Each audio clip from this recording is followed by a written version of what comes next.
Actually, sometimes I wish I had horns. I think it looked good on me.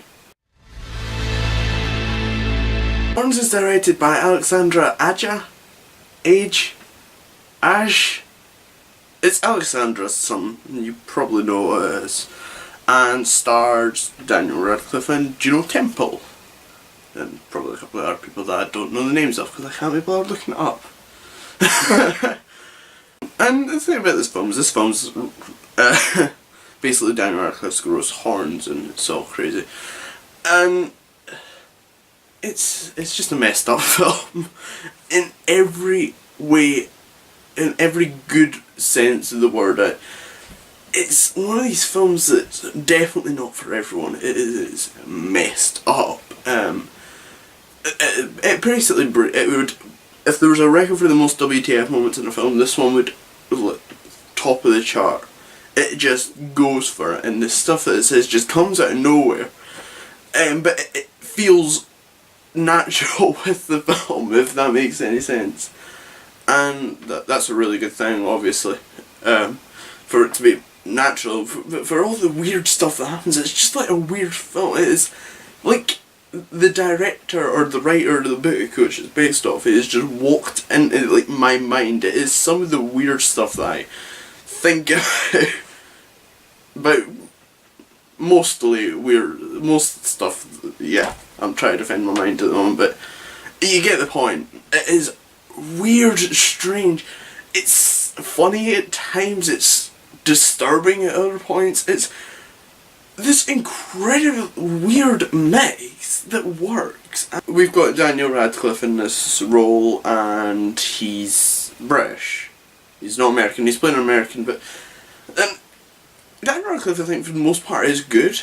I'm not sure about his accent. It might just be because it's so different from his actual accent that it's weird. It's like one of those moments in which you get like an actor who you're really familiar. It's like Christian Bale, except it's the opposite way around for Christian Bale. When you like watch all the Dark Knight films and then you go on to an interview and you hear him speak with his accent, it just doesn't seem right. It's the same with Daniel Radcliffe. Except it's his character. Part of me thinks that it's just me not used to his voice, but the other part of me thinks that it's not the greatest. So I'm sceptical about that. I just felt like I should warn you, pre-warn you. The story of this, though, is really, as I mentioned before, it's like really messed up, but it also falls like this rather dark and twisted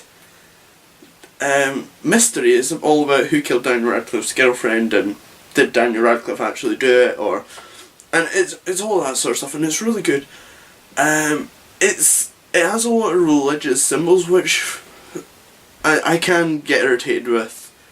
For instance, Children of Men, the religious symbols in that rather irritated me, but this one actually worked, considering it was to do with, quite a lot it was to do with the devil. So, and obviously that's a major religious thing.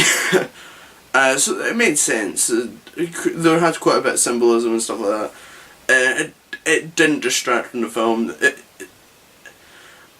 Yeah. And I quite like the way they done the flashbacks. It sort of reminded me a bit of Arrow, in which it would basically just be in like a scene. It would be important, and then it would flip to a relevant flashback. And it's set in Arrow. It's more like it's like grey tone, but let's ignore the little greyish, yellow, the oldish sort of colouring of the flashbacks. If that makes any sense. But yeah, this film is really just messed up. It's fun. The twists are actually really well, you don't see the twist coming. That's the point that I'm trying to make. And that's obviously good for twists. And I like what they've done with it. There's a couple of nitpicking points about like the whole what Daniel Radcliffe's character can do with with these powers and stuff like that. I'm calling him Daniel Radcliffe basically because I have no idea what his actual name is. What I do know roughly is just I don't want to mispronounce it. It's either eggs or eggy or eggy or I don't know. It's either eggy or eggy.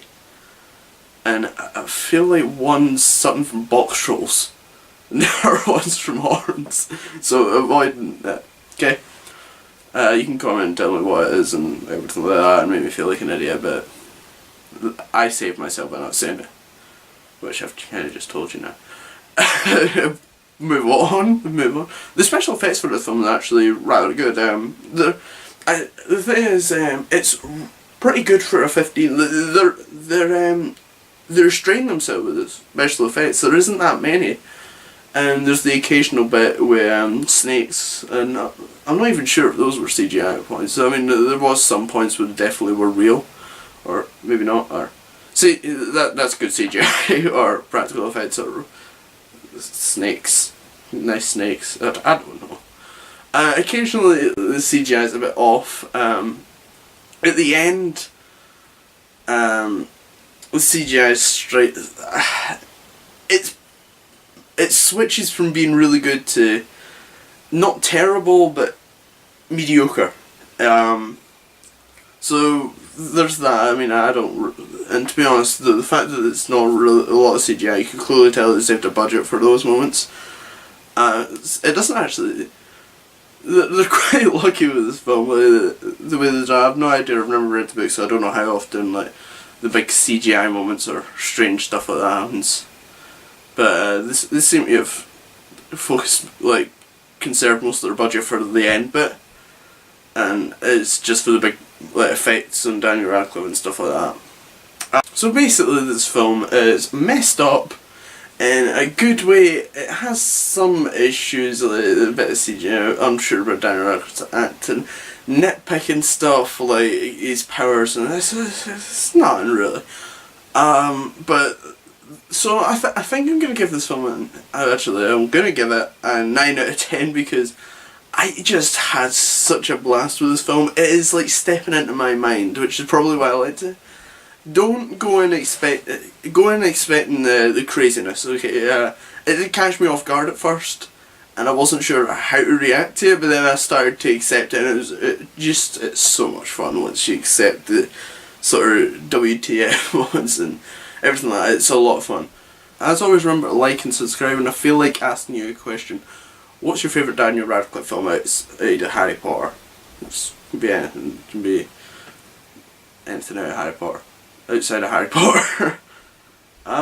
Honestly, mine's, I think, might be this one. I'd like The Woman in Black, but I haven't seen that many other films with him in it, so this one, I guess.